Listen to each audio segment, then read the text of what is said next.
Baik, mari kita mulai kelas kita dengan tanda salib dalam nama Bapa dan Putra dan Roh Kudus. Amin. Selamat pagi semuanya. Selamat pagi.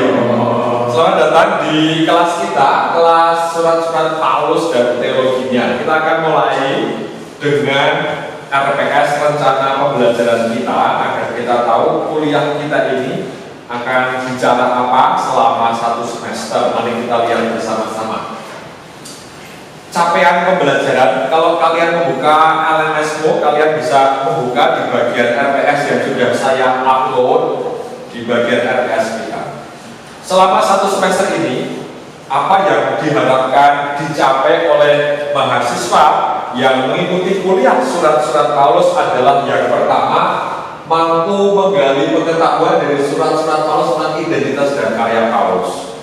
Ada 7 surat utama Paulus yang akan kita bahas, dan harapannya para mahasiswa mampu menggali pengetahuan dari ke-7 surat itu, yaitu surat Roma, apalagi surat 1-2 Korintus, 1-2 Tesalonika, Filemon, dan yang terakhir Filipi. Jadi ada 7 surat itu yang akan kita bahas agar kita memiliki pengetahuan dasar tentang surat-surat Paulus. Yang kedua adalah mampu memahami pokok-pokok teologi di setiap surat. Tentu saja setiap surat itu memiliki kekhasan masing-masing. Setiap surat berbeda satu dengan yang lainnya. Karena apa? Karena berbeda konteks dan persoalannya. Setiap surat memiliki konteks dan persoalan yang berbeda. Ya, misalnya surat Paulus kepada umat di Tesalonika, persoalannya pasti adalah soal eskatologi. Tetapi nanti dalam surat Roma soalnya adalah dosa dan iman. Jadi ada perbedaan antara setiap teologi surat. Harapannya dari ke-7 surat itu nanti teman-teman tahu apa pokok persoalan dan bagaimana Paulus akan menanggapi persoalan itu. Yang ketiga, mampu mengidentifikasi persoalan tadi. Jadi setiap kita membaca surat itu, kita akan mampu, oh ini persoalan jemaatnya adalah soal moral, ini persoalan jemaatnya adalah soal tentang misalnya teologi, iman, dan seterusnya. Ya, jadi yang ketiga, membaca teks sembari memahami persoalan jemaat di setiap surat. Yang terakhir, mampu menafsirkan secara teologis ajaran iman di dalam surat. Akhirnya nanti dalam ujian akhir para mahasiswa diminta untuk membuat sebuah paper pribadi 4-5 halaman. Di dalamnya itu menguji kemampuan kalian untuk menafsirkan salah satu teks. Kalian bisa memilih dari ke-7 surat itu, bisa memilih teks dari surat manapun, lalu kalian akan menafsirkannya, dan ada ujian lisan. Nah, ujian lisan, satu orang 15 menit untuk ujian lisannya. Ya. Nilainya akan mudah tentu saja seperti biasa. Nah, itu capaian pembelajaran kita dari kuliah kita selama satu semester ini. Kemudian sebenarnya mata kuliah ini merupakan mata kuliah yang bersifat teoritis. Untuk apa? Agar kita memiliki pengetahuan tentang teologi, persoalan jemaat di dalam surat itu tadi, ya, punya pengetahuan teoritis. Yang kedua, suratnya apa saja tadi sudah kita sebutkan: Roma, Galatia, 1-2 Korintus, Filipi, 1 Tesalonika, dan Filemon. Dan yang terakhir, bahwa teman-teman tahu bagaimana gaya sebuah surat dalam tradisi Yunani itu dibahas di dalam surat-surat ini. Jadi ini bagaimana model perkuliahan kita ini akan mencoba memahami surat-surat Paulus dari kacamata sastra Yunani abad pertama.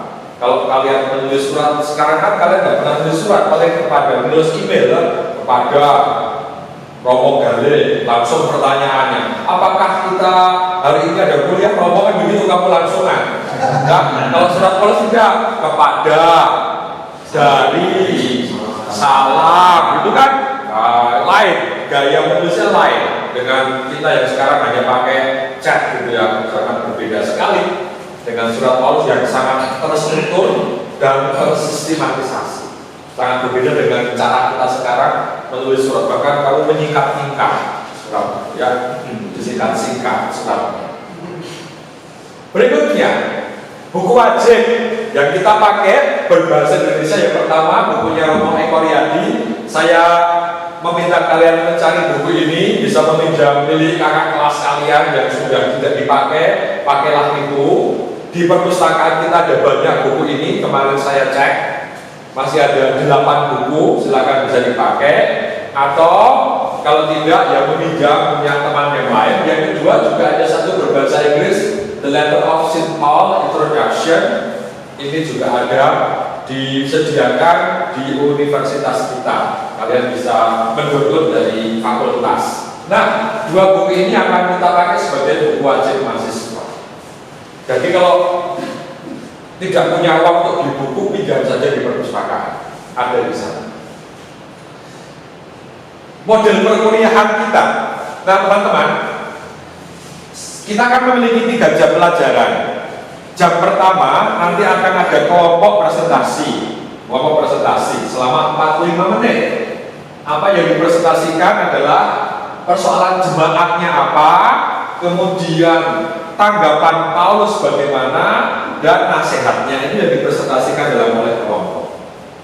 Setelah kelompok presentasi, lalu saya akan memberi pendalaman bahan selama kurang lebih 50 menit dan diakhiri dengan diskusi kita selama 30 menit. Itu setiap kali kuliah kita akan mengalami model seperti itu. Tentu saja ada variasinya, bisa diskusi kelompok, bisa dengan tanya jawab umum seperti itu. Nah, itu umumnya demikian jalannya kuliah selama 1 semester ini. Yang terakhir adalah evaluasi. Ada 6 presentasi setiap kelompok, itu kurang lebih berbeda 2 kali. Itu nilainya 25%, jadi tinggi nilai presentasi kelompoknya tinggi.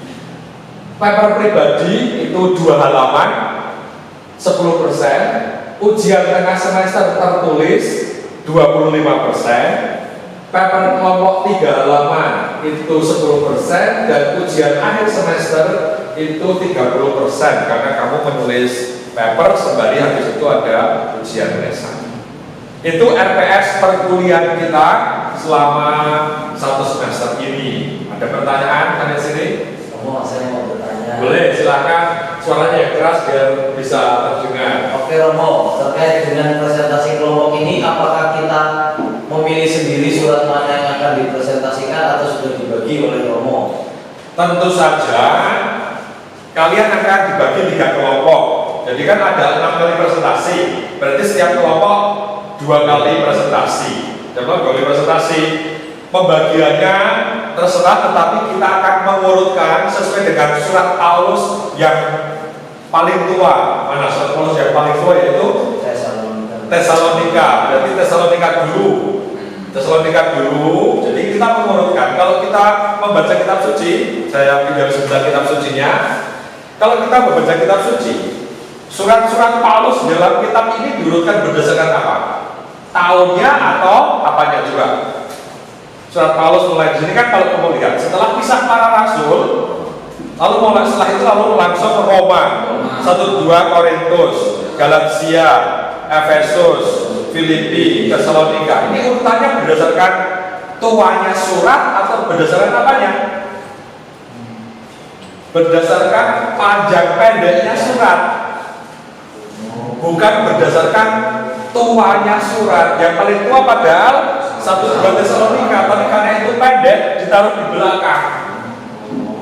Nah, jadi kalau kalian yang ditanya soal surat ini, frater kok ini suratnya itu berurutan berdasarkan tuanya ya?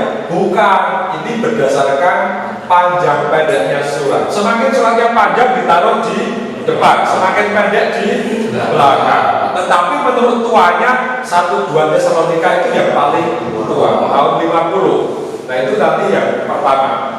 Setelah 1 Tesalonika, lalu kita akan beralih ke Galatia. Dari Galatia kita ke Filipi, dari Filipi kita ke Roma, lalu 1-2 Korintus, dan terakhir Filemon. Dan jadi setiap kelompok teman-teman akan tampil 2 kali presentasi setiap kelompok dan nilainya 25%. Baik, sekarang kita teruskan setelah RPS pembahasan selesai, kita teruskan dengan identitas Paulus. Mari salah satu membacakan teks Paulus yang sangat terkenal dari Filipi. Tolong dibacakan yang suaranya keras. Mari Domi, di depan aja dibaca yang keras. Itu ya. Karena kitalah orang-orang bersunat yang beribadah oleh Roh Allah dan berpegang dalam Kristus Yesus dan tidak menaruh percaya pada hal lahiriah. Sekalipun aku juga ada alasan untuk menaruh percaya pada hal lahiriah. Jika ada orang yang menyangka dapat menaruh percaya pada hal lahiriah, aku lebih lagi. Disunat pada hari ke-8 dari bangsa Israel, dari suku Benyamin, orang Ibrani asli. Tentang pendirian terhadap hukum Taurat, aku orang Farisi. Tentang kegiatan, aku penganiaya jemaat. Tentang kebenaran dalam mentaati hukum Taurat, aku tidak bercacat. Tetapi apa yang dahulu merupakan keuntungan bagiku, sekarang kuanggap rugi karena Kristus. Malahan segala sesuatu kuanggap rugi karena pengenalan akan Kristus Yesus Tuhanku lebih mulia daripada semuanya. Oleh karena dialah aku telah melepaskan semuanya itu dan menganggapnya sampah supaya aku memperoleh Kristus. Sebenarnya kalau kita membaca teks Filipi dan Galatia, kita akan menemukan identitas Paulus itu siapa. Ya. Dari sini kita bisa melihat bahwa Paulus itu seorang Farisi. Dia seorang Farisi. Disunat pada hari ke-8. Bayangkan dia itu bayi disunat, waktu itu belum ada alat bios gitu ya, untuk mensunat, dia disunat bayi ketika masih kecil. Dari suku Benyamin, orang Ibrani asli. Tentang pendirian dan hukum, aku orang Farisi. Jadi dia adalah orang Farisi tetapi tinggal di kota Tarsus. Tarsus itu di luar Israel. Ada di luar Israel. Kenapa? Karena memang orang tuanya ada di sana. Orang tuanya besar di luar wilayah Israel, berpindah ya, migrasi ke wilayah di luar Israel, sehingga dia disebut sebagai Yahudi diaspora. Yahudi diaspora.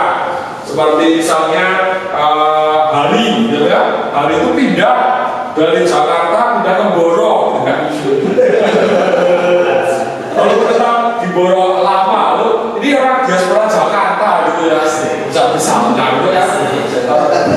Tapi tidak disebut diaspora. Diaspora itu adalah orang berpindah ke negara lain yang budayanya berbeda, maka disebut diaspora. Kalau hanya berpindah dari desa ke kota disebut urbanisasi. Kalau dari kota ke desa disebut pensiunisasi.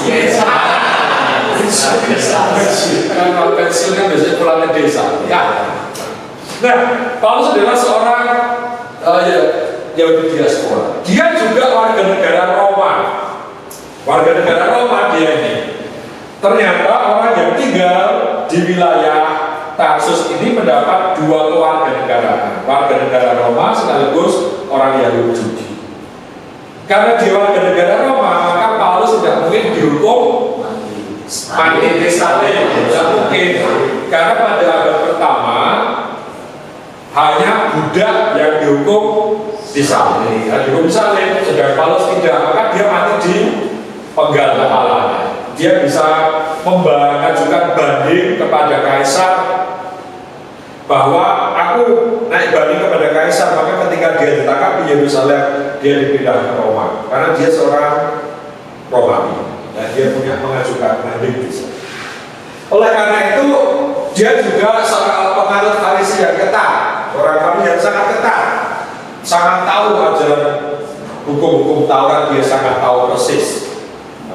Apa terus indikasi seorang Farisi itu seperti apa tradisi orang Yahudi yang sangat ketat? Salah satunya sunnah. Yang kedua sabat. Sabat itu mulai dari hari Jumat sore jam 6 sampai Sabtu sore jam 6. Selama itu orang Yahudi tidak boleh ngapa-ngapain, tidak boleh menyetir, tidak boleh bekerja, tidak boleh memasak. Jadi kalau mereka akan sabat itu berarti masaknya sudah sehari sebelumnya. Tidak boleh melakukan hal seperti itu. Ya, berhenti dari pekerjaan mereka. Selain sangat sunat dan sabat juga ada makanan halal dan haram.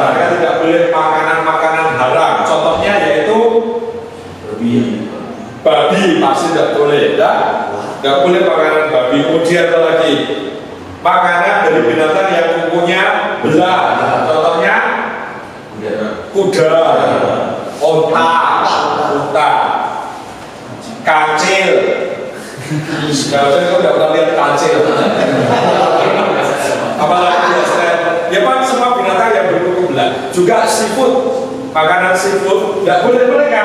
Bahwa makanan yang ditutupi oleh cangkang itu tidak boleh mereka. Padahal kamu makan itu ya, kamu tidak suka makanan udang, kerang, mereka tidak boleh. Mereka tidak boleh, itu makanan-makanan yang tidak boleh mereka makan. Ada dalam kitab Ulangan yang bisa kamu lihat di sana. Itu identitas Paulus yang mengikuti satu aturan makan dan puasa dan seterusnya. Dia sangat ketat mengikuti aturan itu. Mari kita lihat bersama sekarang. Nah ini, kalau kita lihat petanya sekarang ini, Malta ini wilayah Roma. Sekarang negara mana ini? Negara Itali. Berikutnya Korintus, Tesalonika, Filipi. Ini sekarang kalau modern negara mana? Yunani, negara Yunani. Sampingnya adalah Efesus, Kolose, Galatia, wilayah negara sekarang ini Turki. Ya, Turki itu 30% masuk Eropa, lalu sisanya adalah Asia. Maka disebut Asia kecil karena sebelah Asia kecil karena wilayah ini sudah dekat sekali dengan Eropa. Nah, wilayah-wilayah inilah yang menjadi tempat kerja Santo Paulus pada abad pertama. Dia melakukan perjalanan dari daerah Tarsus, Antioquia, mengadakan perjalanan ke tempat-tempat. Ini wilayah-wilayah yang akan kita pelajari selama kita kuliah surat-surat Paulus yang ada di sini. Kalau teman-teman membuka kitab suci, kalian akan melihat peta perjalanan Paulus. Kalian akan melihat petanya. Kalau dilihat dari peta itu ada berapa kali Paulus perjalanannya? Ada 3 kali perjalanan Paulus. Ya, 3 kali perjalanan Paulus, ada 3 kali perjalanan Paulus. Ya, dari Antioquia dan seterusnya. Yang saya sampaikan di sini, kalau kalian lihat, ini adalah tempat-tempat di mana orang Yahudi diaspora itu berpindah-pindah. Sejak abad pertama, mereka itu sudah berpindah-pindah keluar dari Israel. Kemungkinannya karena apa? Kekurangan makan, tidak ada makanan mereka. Yang kedua karena dibuang. Ingat ya, dalam perjanjian lama terjadi pembuangan ke Babilonia. Dibuang ke Babilonia. Ya, sudah dibuang pakai itu, diusir dari kota Yerusalem, dibuang. Sehingga kalau kita melihat peta yang ada di depan, teman-teman bisa melihat bagaimana the major Jewish settlement, perpindahan orang-orang Yahudi dari Yerusalem ke Alexandria, ini ke daerah Mesir, ke Sirene. Simon orang Kirene, ada yang dari lagi dia. Jadi dia itu kalau pada waktu Paskah Yahudi, semua orang wajib ke Yerusalem. Waktu itu dia dari Kirene, dia pulang ke Yerusalem. Di Yerusalem malah disuruh memanggul salib. Dia sebenarnya turis. Kayak turis. Dia dari Kirene ke Yerusalem malah ketika ya Mas Yesus lewat lalu, kamu ikut, ngapain? Karena nggak tahu apa-apa ya. Dia orang dari daerah jauh sekali dari Kirene di pinggir daerah Laut Mediterania. Efesus, Pergamo, Athena, Tesalonika ini kota-kota di mana orang-orang Yahudi itu hidup tinggal di sana. Ada pertanyaan nggak sih? Halo. Ya. Perjalanan Paulus ketika melihat Paulus dengan berbagai latar belakangnya, bahasa lain nggak masalah. Tapi kan ketika melihat sekarang banyak begitu luas, perjalanan Paulus itu kan 3 kali. Itu selalu start dari tempat yang sama atau berkelanjutan memang. Jadi dari mana ke Tesalonika, di Tesalonika lama, terus itu jalan lagi di mana, atau selalu start dari tempat yang sama. Sebenarnya yang memberikan peta perjalanan itu bukan Paulus, tetapi Lukas. Lukas itu selalu mengatakan perjalanan awal dimulai dari Antioquia. Maka Lukas mengatakan, disitulah jemaat itu disebut sebagai Kristen, dan itu base camp-nya. Selalu dari Antioquia, lalu ke kota Siprus, lalu ke Tesalonika, kembali ke Antioquia lagi. Dari Antioquia kembali lagi, mulai lagi perjalanan yang kedua ke kota yang lainnya. Yang ketiga dari Antioquia lagi, tapi tidak kembali, lalu nanti dia langsung mati di kota Roma. Begitu ya. Jadi yang memberikan perjalanan itu bukan Paulus, tetapi Lukas. Mengapa Lukas yang memberi? Karena Lukas berpikir ini sejarah perjalanan pertama komunitas Kristiani terbentuk. Sedangkan Paulus sendiri di dalam suratnya tidak pernah ngomong, oh ini perjalanan saya yang pertama, tidak pernah. Tidak ada di situ. Hanya Lukas yang mencoba mensistematisasi perjalanan Paulus. Ya, jadi Lukas mencoba membaginya demikian. Semoga jelas ya dengan demikian tentang perjalanan Paulus dari 1, 2, dan 3. Baik, sekarang kita teruskan tentang tadi kan Paulus itu seorang Farisi. Mengapa sekarang dia menjadi seorang pengikut Kristus, bahkan menjadi seorang yang namanya misionaris? Kok bisa? Kira-kira karena apa? Kok bisa dia itu berubah? Kita punya data yang sangat baik di dalam teks Kisah Para Rasul, yaitu tentang pertobatan Paulus. Paulus itu bertobat untuk pindah agama sebenarnya. Bertobat atau pindah agama? Kok bisa bertobat? Karena waktu itu kekristenan masih salah satu sekte Yahudi. Karena kekristenan masih salah satu sekte Yahudi, betul. Tetapi sebenarnya dalam liturgi kita disebut the Conversion of Saint Paul, begitu. Pesta the Conversion. Conversion itu apa? Pindah agama. Jadi keliru judulnya ya dalam liturgi sebenarnya. Karena dia tidak pindah agama. Dia itu bertobat dari tidak percaya menjadi percaya. Jadi sebenarnya judul liturginya itu tidak betul, ya keliru. Harusnya pertobatan, pesta pertobatan Santo Paulus. Itu harusnya pesta pertobatan Santo Paulus. Mengapa dia bertobat? Sebenarnya kita bisa melihat di dalam teks kitab suci kita dalam Kisah bab 9, kita menemukan bagaimana ada cerita tentang dia bertobat. Tetapi yang menarik adalah ini. Ada 3 teks, 9, 23, dan 26. Dia bercerita 3 kali tentang pertobatan. Kalau kamu tuh sering cerita sampai 3 kali, berarti itu dianggap sangat penting kan ya. Cerita kue manis, cerita kue boneka, tidak bosan. Ceritanya kalau kamu cerita teman-temanmu kan kamu sering ngerasain teman-temannya. Cerita pernah, ya aku tahu ceritanya cerita pernah. Karena bagi dia penting, bagi kamu tidak penting. Tidak begitu. Bagi dia itu penting, maka diceritakan berkali-kali. Karena ini merupakan cerita yang mengubah hidup dia secara fundamental. Yang tadinya tidak percaya menjadi percaya.